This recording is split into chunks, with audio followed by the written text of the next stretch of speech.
वो कहते हैं ना कि जब कोई अनहोनी होती है तो उससे पहले ही आपको कई बार साइन मिल ही जाती है, खतरे की घंटी बजना शुरू हो ही जाता है। लेकिन फिर भी अगर उस वक्त सतर्कता नहीं बरती जाती है तो वो अनहोनी हो ही जाती है। ऐसा ही कुछ हुआ है विक्रमशिला सेतु पुल के साथ भी। नमस्कार, न्यूज़ 4 नेशन देख रहे हैं आप और मैं हूं सान्या आपके साथ।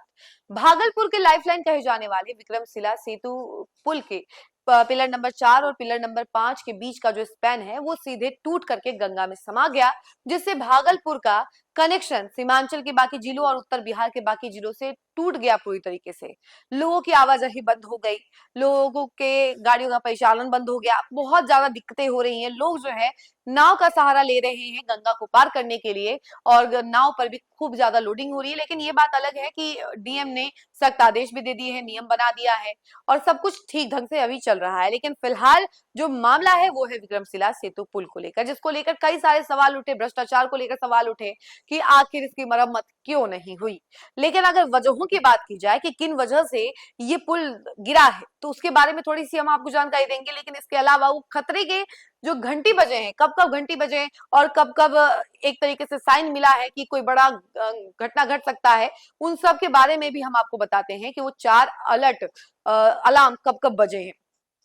तो देखिए, पुल निर्माण निगम के मुताबिक पुल का एक हिस्सा ध्वस्त होने के पीछे अफसरों की लापरवाही और मरम्मत नहीं होना है।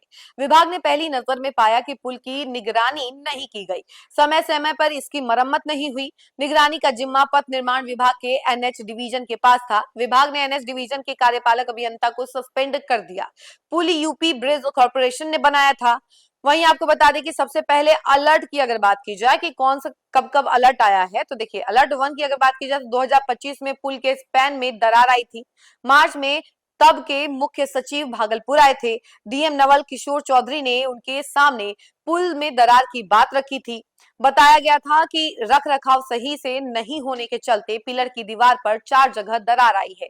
बाढ़ के कारण मिट्टी कटने से पिलर एक तरफ झुक गया है और पुल के दरार मापने के लिए पिलर पर कांच लगाए गए थे जो टूट गए हैं। वहीं अलर्ट 2 की अगर बात की जाए तो फरवरी 2025 में नेशनल हाईवे के पूर्व ईई मनोरंजन कुमार पांडे ने बताया कि पिलर प्रोटेक्शन पर दरार पानी के तेज दबाव आई है। वहीं मेंटेनेंस कराना चाहिए था। पुल के कार्बन प्लेट और एक्सपेंशन जॉइंट की दरारों से खतरा बढ़ता है, इससे हादसा हो सकता है, लेकिन फिर भी नहीं माना गया। अलर्ट 3 की बात की जाए तो 11 अप्रैल 2026 को पथ निर्माण विभाग के सचिव पंकज कुमार पाल ने सेतु का सघन निरीक्षण किया था। निरीक्षण के दौरान यह तथ्य सामने आया कि पुल के कई पिलरों की बेयरिंग खराब हो चुकी है। अलर्ट 4 की अगर बात की जाए तो 30 दिन पहले विक्रमशिला सेतु के पिलर संख्या 17, 18 और 19 की प्रोटेक्शन वॉल तेज बहाव की वजह से क्षतिग्रस्त हो गई थी। एक पिलर की प्रोटेक्शन वॉल पूरी तरह से ध्वस्त हो गई थी।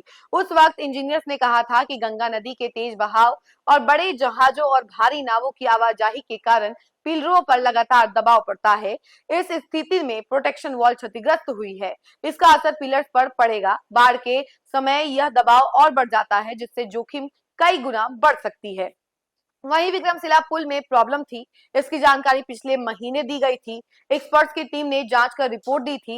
इसके आधार पर डीपीआर यानी कि डिटेल्ड प्रोजेक्ट रिपोर्ट बनाई गई, लेकिन काम आगे नहीं बढ़ पाया। पुल के मेंटेनेंस संबंधी फाइल सरकारी दफ्तर में घूमती रही। सूत्रों के अनुसार करीब 25 दिन से यह फाइल पथ निर्माण विभाग में है और इसके अलावा मंजूरी का इंतजार भी किया जा रहा था। इसी दौरान पुल का एक हिस्सा गिर गया। पुल निर्माण निगम के एमडी डॉक्टर चंद्रशेखर सिंह ने कहा कि बीच में एक बार सूचना आई थी। 1 महीना पहले बताया गया था कि पुल में कुछ प्रॉब्लम है। इसके बाद पटना आईआईटी और पथ निर्माण विभाग की टीम जांच करने गई थी। 2016 अक्टूबर नवंबर में मुंबई की रोहड़ा रिबिल्ड एसोसिएट्स ने बरारी की ओर स्पेन में कार्बन प्लेट चिपकाया था। एजेंसी के इंजीनियर ने इसकी समय समय पर जांच कराने की भी बात कही थी। बताया था कि इससे पुल को नुकसान नहीं होगा। पहले पुल के रखरखाव की जिम्मेदारी पुल निर्माण निगम के खगड़िया डिवीजन के पास थी। कार्बन प्लेट चिपकाने के बाद डिवीजन स्तर से इसकी जांच नहीं की गई। पुल जब ट्रांसफर होकर पुल निर्माण निगम के भागलपुर डिवीजन के पास आया तो भी कार्बन प्लेट की स्थिति की जांच नहीं हुई थी। मुंबई की एजेंसी से पुल की मरम्मत कराने में 14 करोड़ रुपए खर्च हुए थे। एजेंसी ने पुल के स्पेन को जैक लगाकर उठाया था और मरम्मत की थी। एक्सपेंशन जॉइंट का भी रिपेयर किया गया था। आईआईटी दिल्ली की एक टीम ने भी पुल की जांच की थी। उसने भी पुल की मजबूती पर सवाल खड़े किए थे।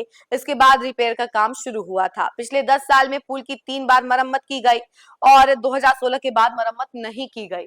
और कहा यह जा रहा है कि इस पुल को बार बार मरम्मत करने की जरूरत भी पड़ती रही, क्योंकि ये पुल जो है काफी ज्यादा कमजोर था और कमजोर पुल होने की वजह से कभी भी कोई बड़ी दुर्घटना घट सकती थी। तो बार बार इसकी मरम्मत की जिम्मेदारी दी गई थी कि इस पुल का मरम्मत किया जाए, लेकिन 2016 के बाद से मरम्मत हुई ही नहीं थी। स्पेन की रिपोर्ट सामने दी ही नहीं गई थी, जांच वाच भी नहीं किया गया था कि सब कुछ ठीक है या नहीं है।